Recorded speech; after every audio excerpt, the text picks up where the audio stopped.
We're live. We're live. Hello, everybody. Hello, everyone. Excellent. Wow, we got lots of folks joining today. We've been gone. Yeah, We were wonderful. gone last week. Excellent. It's, Well, how was your trip to Malta? it was wonderful. I still want to be down there. The weather just got so nice. Thank you for the hearts, everybody. Hello. It was, you just got back in history, Neolithic time, Bronze Age, the nights, it is wonderful, just that experience, that historic experience. I think everyone should know you're a history buff besides a food expert. Oh, You're yeah. fortunate there. History. I enjoy watching it. I enjoy watching it. I What don't are you know my talking taste about? really, but When we were it in is such a wonderful, rewarding thing to do. For sure. Austria, you know what? I think they're doing something outside. But can you guys hear that a little bit? No, not too bad. Anyway, I was just mentioning when we were in Austria visiting you, you gave us a lot of tours and a lot of history, which was amazing. So it was very helpful. Yes. And any age you want, it's right here in Austria. And it's all from the Kaiser's time, so the museums are just packed with really, really great art and everything. So definitely Fantastic. recommend. Well, it looks like nobody can hear the crazy sounds outside. So excellent. All right. Well, shall we start talking about fermented foods and what you have in store for us as far as understanding and share a little bit about it? Yeah, well, 1st of February is Fermentation Day. This is brand new. It is a wonderful thing. It's one of those well overlooked things for so long already, especially also in our health world. We're never talking about fermented foods. And I think it's taking center stage right now. You can see it everywhere. Everybody's talking about it. It's so exciting, especially for chefs. Excellent. And so, really, I think it's important too to understand just what fermented foods, right? They're just basically foods that have been transformed by some type of microbe, bacteria, or yeast. And I guess there's different ways to do it. There's different ways to do it. Today, we're just going to focus on food. So, anybody who joined us to learn about beers, you're on the wrong channel. This is it's No not alcohol the here. channel. So, kombucha, obviously, it's so trendy still, So, I mean, there's many ways, but there's basically two or there's three ways really. And, we're going to focus on the food and how can we get there? What's the easy ways and how can we get it on a daily schedule, make it a habit that you really include this in your food every day. That's So fantastic. thanks. So, I mean, basically, we just mentioned that the microbes eat the sugars and the starches and then convert them into that acids or, or alcohol or gases. And then that's kind of gives it that tangy taste, right? And I think tangy is the most underappreciated flavor category there is. Wait, is that not a word again? I'm trying to be useful in Tangy, tangy, a it's way. it. Tangy is legal carbonated to use for sure. Okay. It's sour, tangy, funky. These are sort of the words that come to mind. I have never thought the word funky would come out of your mouth. Funky in a good way, in a very, very good way. Awesome. So Yeah. what's some foods prepared? So today is sort of an overview because the topic is so big, right? So today we're just doing like an overview of how can we incorporate it every day, what is great food items to use as a healing kitchen platform, as a food as medicine platform. And the very first thing, I know most people have read the Dr. Mikey Greger cookbooks and so on. And so you're already familiar with the black soybeans. I would assume most of them, how it helps you or lower cholesterol over 10%, right? So whatever the studies are. But anyhow, so the black soybeans, they come in two varieties. They come dried and they come fermented. Hmm. Mostly going to get it fermented. It is a wonderful, wonderful product. I have it right here. These are fermented black soybeans. I have never Okay, seen so The black I soybean. couldn't really tell you offhand if this now the fermented soybeans have the same cholesterol lowering effect, but I use it. I have to hold it close to the camera here. Wow, okay. Just tiny beans, and I can smell it from right here. I would call that funky for sure. Okay. A funky fermented going on here. Yeah, exactly. And so it has so much potency, so much power. It's one of my favorite flavors ever. It's unbelievable. It's, Wow. I used to eat cheese and like all this French stinky cheese or whatever, right? And you smell it at first, you're like, blah, blah, blah, right? And then when you eat it though in the right quantity, it is unbelievable, right? It's got this umami flavor unlike anything else you will ever eat. So I highly recommend when you get them, you may get them at Whole Foods, you may get them special order. You can look at different, especially Asian stores, and you're gonna find them, and they are so good. Make a dressing, make a stir fry. You can serve them raw. They're already fully fermented. They're ready to go. One thing to watch out for: fermenting always requires sodium and salt. So if you have high blood pressure, so now we gotta watch the quantity, right? Right. Wow, so you can just use them as they are. So I like to wash them off actually with water because most of the sodium may still be on the outside. The ones I have are super clean. There's no salt on them. Okay. But many times you will see salt on them on the outside. So just wash them off, soak them a little bit, 10 minutes, rinse them off, you're good to go. Like I say, you dice them into any kind of stir fry and it just gives you the boost. The flavor just really explodes. Oh, Right away, of course, if you have fermented foods and you cook it, you lose that aspect, the benefit. It's not a probiotic anymore, it's a prebiotic now. right. So it's still pre-digested fibers are a little bit easier to digest and absorb the nutrients at least, but fermented black soybeans, okay, that'll be on my list, Next, right?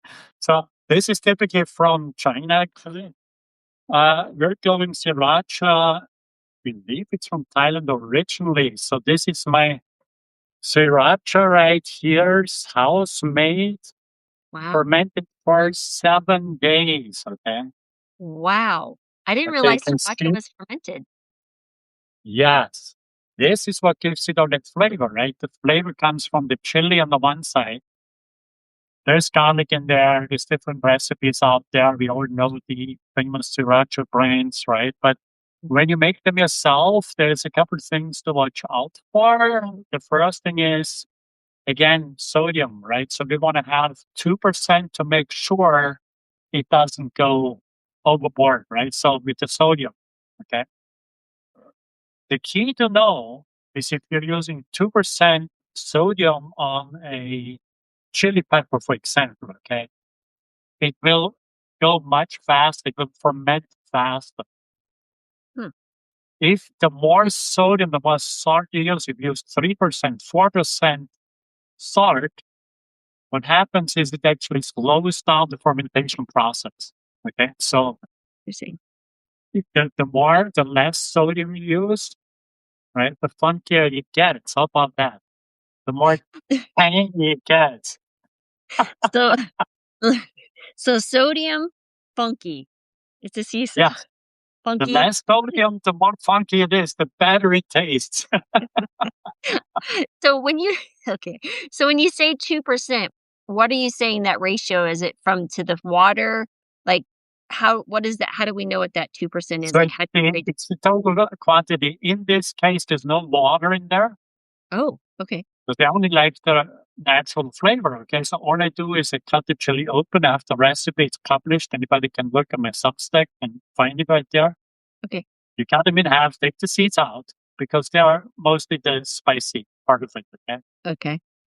And then you just weigh them, right? So if you have 1 kilo, a kilo is easy in this case, right? Then you need 20 grams of salt, sodium. I gotcha. Okay, so it's by weight. It is by weight. And Okay, you really want to be very precise of how you do that. okay. All right, so you'll probably need a food scale. You have to have a scale. I would highly recommend that. I mean, some people do it now without it, but this is not one of those things you want to do without it. You want to be safe. You want to make sure you follow the right procedure. In this case, by the way, what I do is I have the chili and I puree them first, just loosely one time with the sodium, some garlic in there. You can add carrots in there. You can add onions in there if you like. And then I let it ferment for 7 days.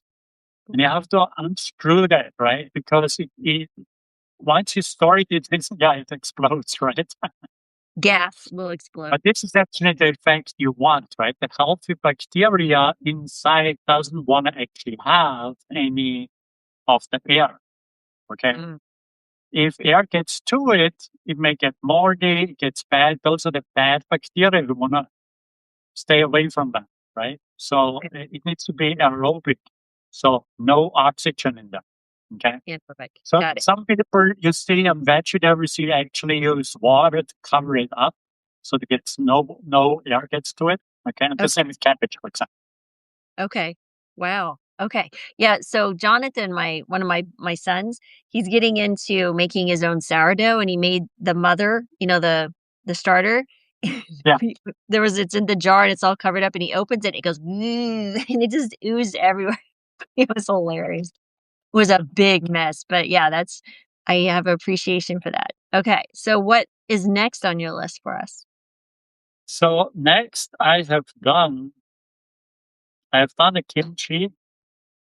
And again, this is in my recipe file. Check it out. Okay. Stick with, again, the 2% sodium. Work super clean, work with glass. Glass is maybe your best option. Ceramic might be another option, right? But you want to sterilize everything up front and so on to be sure it stays clean and then get the air out of it. That's the key. But with kimchi, it's actually like this. You actually put the salt onto the cabbage and you Okay. massage it really good. Okay. And then All you right. use the chilies. Oh, wow. So sorry, I'm jumping ahead of myself. So you first you get the salt on and you take like 2 hours and then you rinse it off with water. So a lot of that sodium goes back out again. Okay? So you're massaging for 2 hours? Your No, kimchi? no, no, you that's a good question. That would be I mean, my this is wife's dream if I exactly what was you like a said. massage for 2 hours. I was like, "Wow, they could be good masseuses." Apply that to Yeah. my okay. So you massage it So till what point? so That's you so really squeeze the salt in the napa cabbage really good. Okay. okay, So the sodium can penetrate and take out the liquid. Okay. okay. That liquid is what what gets the bacteria activated, and then they feed on the sugar, and this is how you have the healthy bacteria, right? Okay. But the first step on napa cabbage, because it's so wet, is you put it in salt first, then you wash it off with water, and you do it 3 times. You massage it 3 times or You rinse it? can massage it as many times as you like, I'm kinda but stuck on you have to wash it in water 3 times to get the like sodium. 3 rinses. It's an That's extra right. cycle. And then we're using this chili, make a chili paste. Okay. So this is a Korean chili, and they make a paste. So they make it with rice flour, and you're just making a little paste to massage that the second stage into the cabbage. Okay, So you're and then massaging that chilies stage also? you gotta massage it. Whatever you do. Oh my goodness. So this So so what happens is then you actually let it only ferment for 2 days. So around the just around get it. 7 days, but this it's only 2 days, 48 hours, and it's good to go. Okay. And so to end the fermentation, you're just placing it, like, in the fridge, right? Is that basically what happens? Exactly. Okay. You Like basically, but you also need to sterilize it. Now you want to make certain this goes in a clean jar. It's for the jar itself, okay? And did you say the you jar is don't fully really cooked? cover it up and you have it airtight. Okay. And you want to make sure the enters Oh, more. I lost you there. What was that? You said it's fully cooked? The jar is what? The You want to make sure that the gas is sterilized. The glass is sterilized. I gotcha. Okay. I'm just doing translation here for the rest of us. Oh no, I see I lost it there for a second. Are we good again? We're good. We're good now. Yeah, you're good. All right. So you sterilize it and you're fermenting for 2 days and you're making sure the gas is out and then you just do it for 2 days and you put it in the fridge and that ends the fermentation process, the cooler temperature. Exactly. And then you're good to go. And this lasts for quite a bit of time. I mean, my jars go really fast, right? So I Of course. don't do it longer than 3 weeks, 4 weeks, and then I like start another batch. Okay. And so these I'll put links when I post this, I'll put links to all your recipes too about the kimchi and the sauerkraut and well, we haven't got to sauerkraut yet. The kimchi and Comes on the sauerkraut. But I think a key sort of to just understand how important it is to, if you're making it yourself, right? But we have done it for years. I mean, we were open 12 years at Pyramid Bistro. yeah. We've already had our own kimchi. It's totally safe as long as it's just part of the procedure. Okay. And the nice thing about kimchi, I wanted to say, is you can put it in everything. So for people who want to actually eat more fermented foods, I think it's more to not just think of tradition and, in Korea, you may have it only in whatever board and whatever, that's where you mostly see it in. But look, you can cut that in a little bit of, as a dressing. It's fantastic, right? We all know the sriracha dressing. But Yeah. kimchi works even better because the fermented flavor is there, right?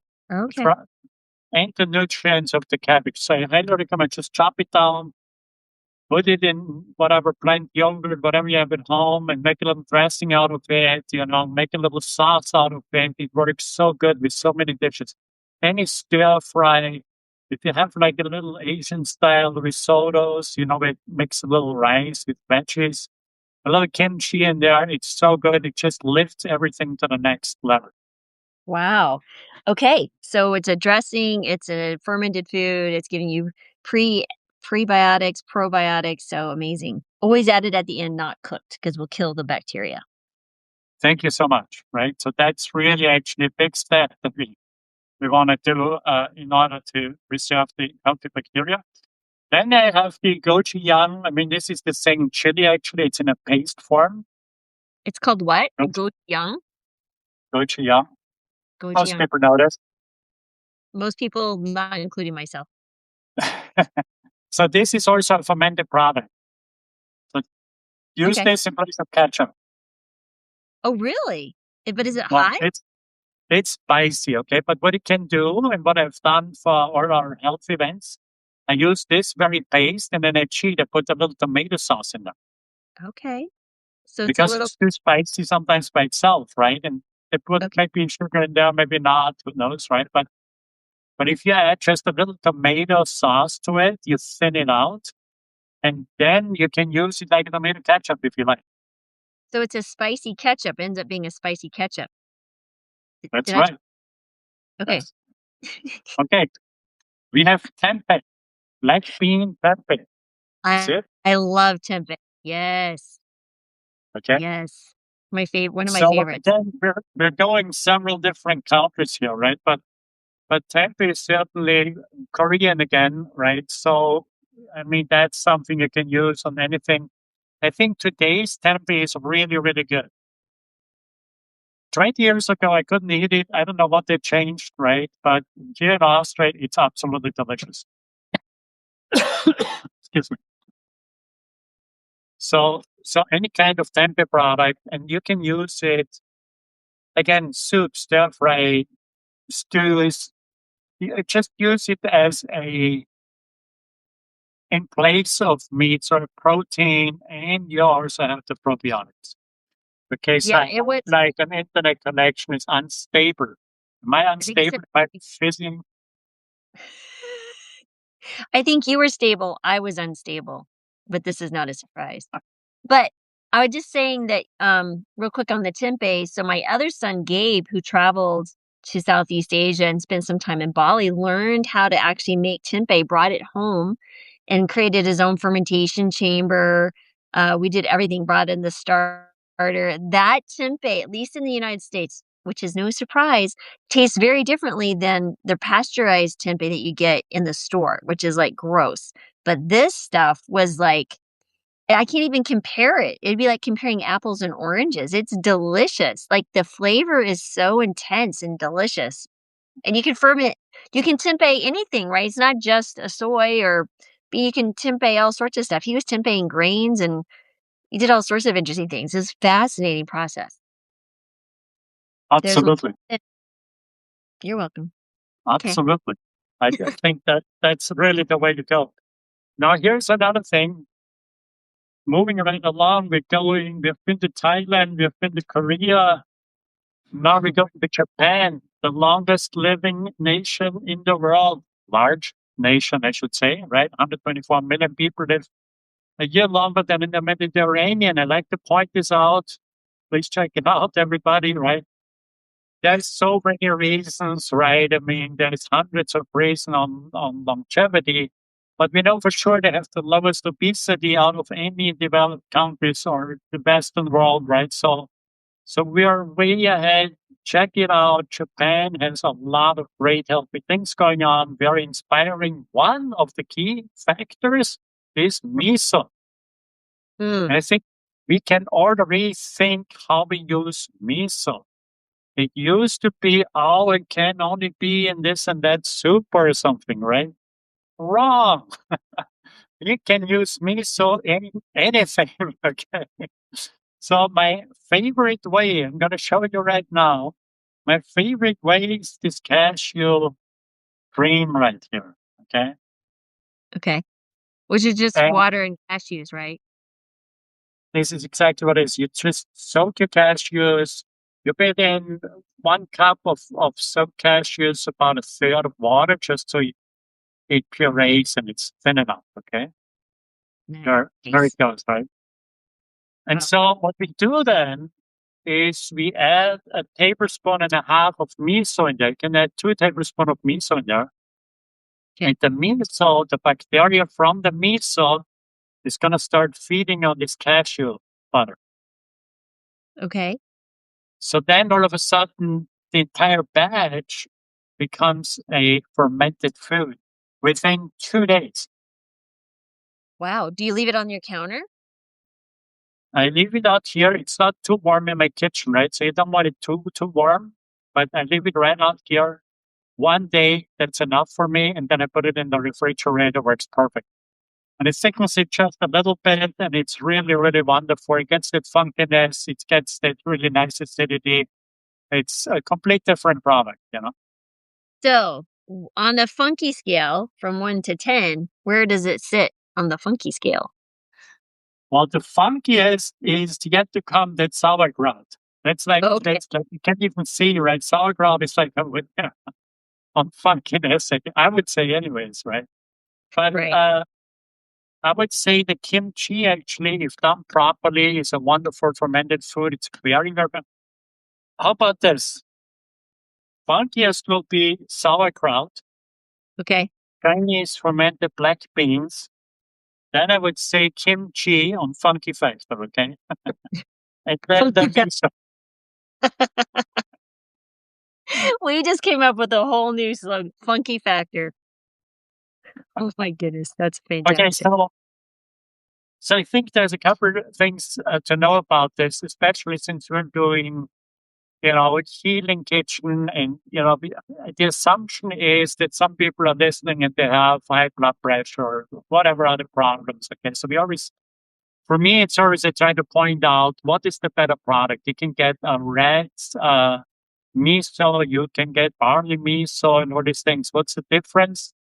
This is fermented much shorter. The red miso would be stronger, but it has a lot more sodium in there. Okay, so I don't recommend red miso at all. It's Okay. like twice, 3 times the amount of sodium. Okay, so I always like the blonde one. I stick with blondes. My wife would love to hear that. She is She's a blonde. brunette. Yeah. Oh, I thought she's kinda blonde. Yeah, still Well, a far. when you say blonde, it actually says white. Is that what you mean? Yeah. Blonde, I like better. Oh, I'm sorry. This is the Austrian It's version. it's wild means does it say wild? It says wild. It says wild. Okay, yeah, Well, it's we're so red saying maybe. blind. I'm just Blending. saying I read cultivate the blend. conversation. So the point again is that I was trying to make, and I think it's so elemental to really understand is that you can transfer these healthy bacteria into this cashew butter or other products. You could use a silken tofu, add some miso into it, Oh, and now you multiply the bacteria. And you always use this core to finish your dishes. Okay. finish what Because dishes? it has, Which one? yeah. So say you use, think of it as like sour cream or creme fraiche or something like that. You add Ah, it at the end. okay. Okay. So it tastes So kind of this like a is your sour means cream? to preserve the healthy bacteria. Okay. And would you say the taste is kind of like a sour cream or something different? Yeah, you can certainly do it this way. You may need then a little bit more acidity, maybe some nutritional yeast in there, some mustard, garlic, something along that line, right? Uh, but it always depends what you're serving it with, right? So I have, for example, the soup, and I'm going to serve it with the soup here, or Okay. I may serve this underneath a tart or in a risotto. But I just I cook my barley and take it off the flame, and Okay. then I put in my miso, and then I put it right on the dish, so I have all my probiotics. Got it. Got it. So you're not killing all your probiotics. Yes. You keep it the same, and you can make a wonderful dressing out of this. So all you Oh, do is a little bit ginger. You grate a little bit ginger in there, okay. lime juice, a What little bit juice? water, maybe thin it out a little bit. You got a wonderful dressing. What was the juice? Lime Lime? juice, Lime. Okay. Just a little more translation going on. It's all good. Lime juice. a little ginger. You could use a little orange juice in there, and just in order Okay. to get it thin enough, and you can make a wonderful probiotic dressing. So my Fantastic. point is anyway. So don't be afraid to use the miso. Finish soups with it, or use it as a sauce, a vinaigrette, a dressing. Fantastic. Okay. There's so many ways we've used the fermented foods right now. What do we go on to next? Because there's always more, I feel. Well, there's one more for today. To keep it But a little shorter, there's one more. So this is the final line. But now, wait, there is. I don't know what you can see there. yeah, Yeah, put it you're good. aside. Don't want to lose all these good items here. Here we go. There you- Okay. Um, here is the real deal, guys. Okay, here it is. Can you see it? yes. Is that the sauerkraut? Sauerkraut. Oh, the funkiest factor of all. Oh, notice that I have it sealed. Is it a little funky? Oh, it is funky. I think Cameron wants to get me out of the house, because once you open this, you want to operate on it right away. It's Okay, the so real deal. It's an organic product. Okay, it's unpasteurized. It has all the things that you want, and it's the way I remember it as a child. mm, When I was a child, I grew up. My grandmother had a house that's over 250 years old, wow. stone, right? And on the basement there, we had a cold storage, and we made the sauerkraut in there. And as kids, we got to stomp around, and we had to do the sauerkraut because you have to release the juice, right? Okay. And so it's the same process than the kimchi. You salt it and you smush it until the water comes out from the kraut. And then the Okay. bacteria forms, and it takes a little bit longer with the cabbage. Okay. Okay. Yeah. But what I really wanted to focus on is what can you do with the sauerkraut? Because in America, we use it on a Reuben sandwich, and that's it. Right. That's it. And in Europe, you use it. I okay, so you could do a strudel, for example. We're doing a potato strudel with sauerkraut. We do goulash, what's called Sekadina goulash. You're Okay. doing soups. Yeah, it's everywhere, right? It is everywhere. So I have an example here for you today. I have already, when you go on my Substack, I have a, what is it, a tart Lorraine. This is a similar Art. recipe, but this is done with sauerkraut. Mm. Okay. You're salivating already. That looks Oh my amazing. goodness, I can smell it here. So this is done, think of it as a onion tart, Okay. but in place of the onion, I mix it up. Half of it is sauerkraut. Okay.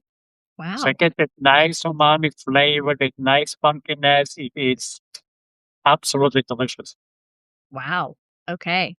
The crust is dairy free, it's butter free. Okay, so I have a nice recipe there. No eggs, no cholesterol, no saturated fat, right? So check out the recipe for the crust. And then better yet is normally when you make this tart, what's do you know what's normally in there? You don't cook traditional French, but No, I don't know what's in there. What's in there traditionally? I'm sure not healthy things. heavy cream and eggs. Heavy cream and eggs. Oh my. Okay, so you can do this with lentils. Lentils? Yes, Really? you have to soak lentils overnight. Okay, Okay. Which and then you type? puree them. Green, brown, red? Yeah, well, I have yellows. I have yellow lentils. You see if Okay. I can find So you're just some soaking the yellow lentils over. Okay. yellow lentils. Oh, Okay. Sounds good. and all I do then is I puree it and I do the same seasoning. So you put muscat on there. Muscat is what is muscat? Muscat is Wait, muscat. Carolyn, translate please, 'cause I don't know this one. Muscat?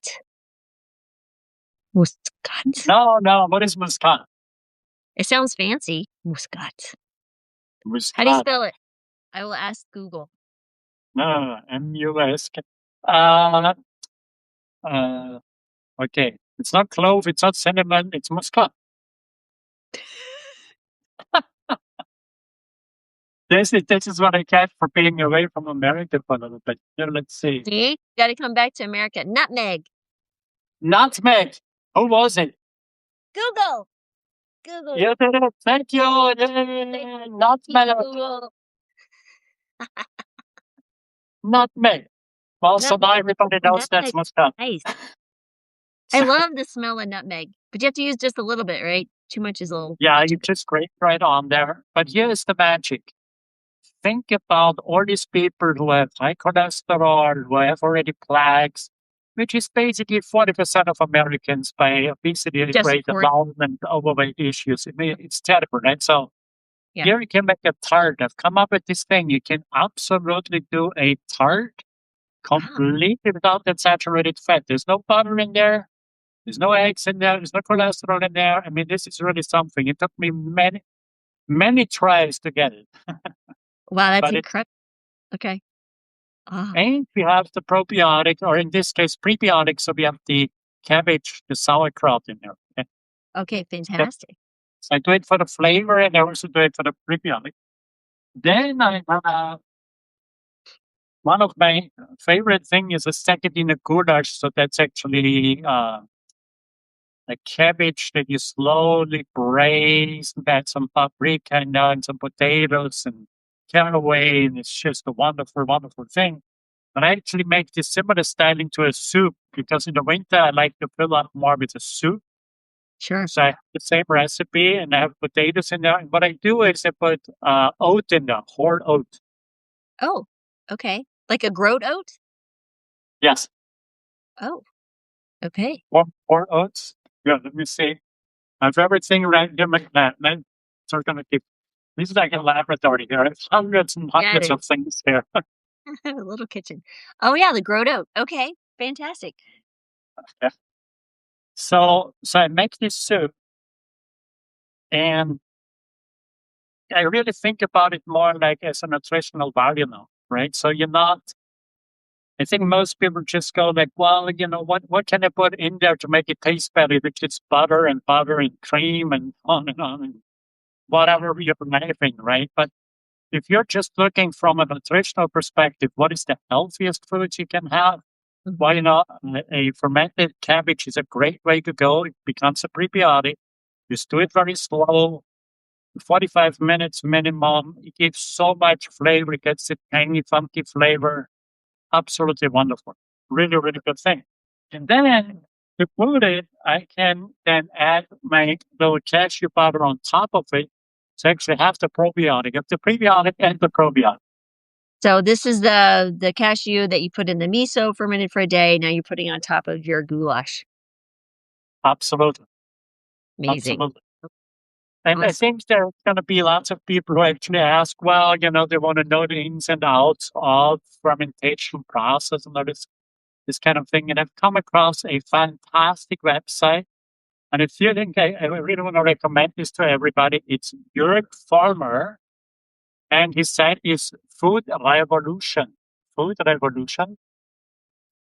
And he's on Substack as well. Uric He's on Fulmer. Substack. He's starting finally. I've been asking a little bit like, hey, we need this in English. So he's Excellent. actually He's a Switzerland? food Wait, is he Swedish? What was or is he from Swiss? Switzerland. Oh, Swiss. Okay, gotcha. Okay. And it's really fascinating because I read his articles and I don't come across anything like this in America. So this is Which this is part? all agriculture because I think the Swiss think differently about this. It's a generational wealth for them. They're such a tiny country. Yeah. But to them, preservation is everything, right? The soil is like the highest value they have. And Wow. they do real deep studies on this. I can only recommend, I can hope that your farmer actually is going to go ahead and translate all this into English in the coming weeks. He Okay. said he would do so. I contacted him. But I think there's so much to be learned, right? Because you have this monoculture going on in America. And in Switzerland, they are 20 years ahead. I mean, they're doing so much work in that regard. Right now, he's writing about fermentation. So if you need to know, hey, how, when first time it was like 13,000 years ago, that we came Mm. across fermentation that was preserved, right, from the Egyptians, for example, right? Wow. But you can read all the ins and outs and how where the beer. I don't know. I think in Jerusalem that the first beer, or in Israel somewhere, and all Okay. that kind of stuff. And then it goes into the science of um, or the fermentation. So it's a hardcore deep study of it. My Okay. job is cook. I see more as like here's what it can eat. Here's how it can integrate it on a daily basis. Right. Okay. There's other great people out there, but I would say he's altogether interesting person to read from a different perspective that Okay. is that I haven't come across. So food I'll revolution, link to check it out. You can. I'll link to Uh, him as well. Yeah.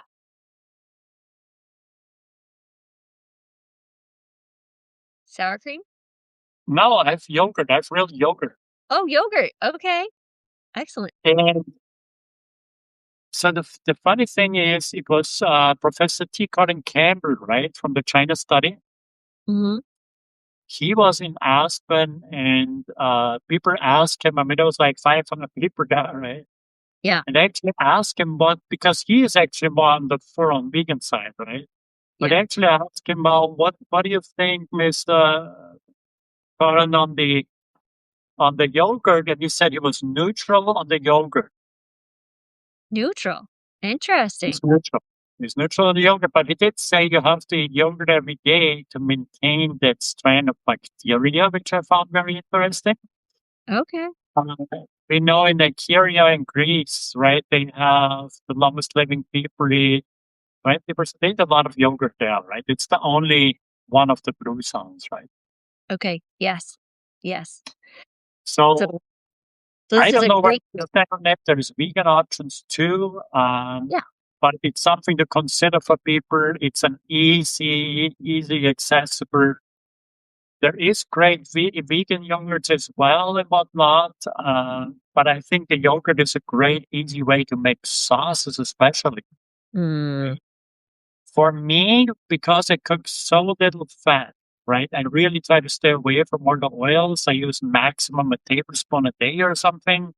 yeah, Weight control is my big issue. It's always been, right? right.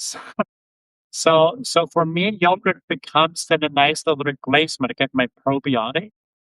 Okay. I can make it into a quick sauce in no time. I add a little rubs into it, a little bit mustard, lemon juice, a little vinegar. It takes no time to do, and it's always available. I Right. don't need an access, but it's definitely an option, I think, for people who uh, have a hard time, don't know where to get it. I like the Kite Hill brand here in the United States. It's a plant-based version yogurt. It's really good. You can get the unsweetened plain and just make whatever you want. So Can you say it again? What's the brand?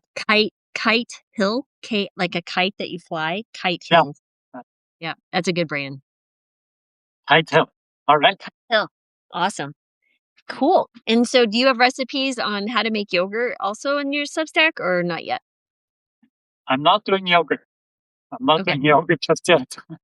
Okay. Now we gotta ferment a couple different things.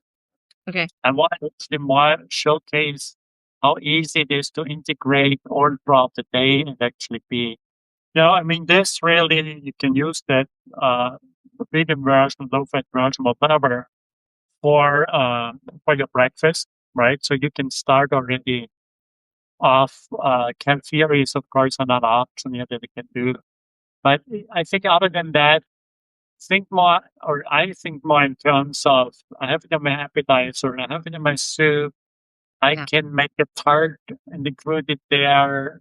So I think we need to just broaden the recipe portfolio a little bit and we have easily our Yeah. fermented foods on a daily basis.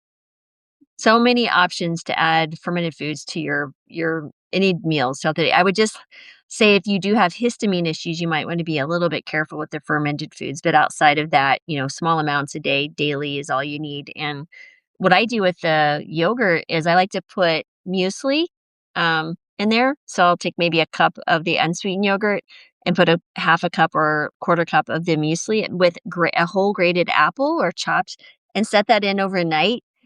Maybe add a few raisins here in the United States, and that's actually really delicious, for our morning breakfast and quite filling. There you go. There's Yeah, my recipe. You're welcome. Anyway, y'all, it's like, this is the extent of my cooking. I'm kidding. But I did wanna mention Marge said earlier that her family, she said pork roast, dumplings, and sauerkraut was a birthday meal for her family, so there you go. Sometimes it's a family tradition, which is cool as well. absolutely. Awesome. Well, I also just have one last announcement, and I'll make another post about it. But we are hosting a brain health summit with some amazing doctors across Substack. We've got Dr. Annie Finn, we've got Dr. Julie Frantantoni, we've got Dr. Dominic Ninj. I need to ask him how to say this specifically, and Martin and Dr. Chris Miller, and Martin is cooking recipes for each doctor. They gave him some ingredients. So we are going to have this live Substack at the end of February. I'll put all the posts and everything, what we're going to be doing. You guys, it's going to be amazing. And you'll have access to all the recipes that Martin made just for these that are going to support your brain health. And then we have live interviews with each doctor, and each one will be a post. So it's going to be amazing. So I call it my little mini Substack summit. And I don't think it's been done like that on Substack. So we're the bleeding edge here of looking at ways to bring you some new and fun ways to digest your material. Oh, it's punny. Come on. I need some laughs. It wasn't punny? He's just like looking at me like I'm a nut. Anyway, oh yeah, Martin, I forgot to mention the collar. I brought out my collared shirt for you today. I'm elevating my wear. I am now. Unbelievable. I'm There you gonna go. have to step up again. This is, you're looking fabulous, fabulous. I was at my daughter's wedding last week, and she they actually sent us for me and my boys, my husband, my 2 boys, They sent us basically a PowerPoint of what we should wear through the week of festivities. So we were the pet project, and I'm still feeling some lingering effects. So I feel elevated in my wear today. So it's not a sweatshirt. So you benefited from that. Well, So Roma also has it that you're really good dancers. So is there a dancing queen, Roma, going around or I something?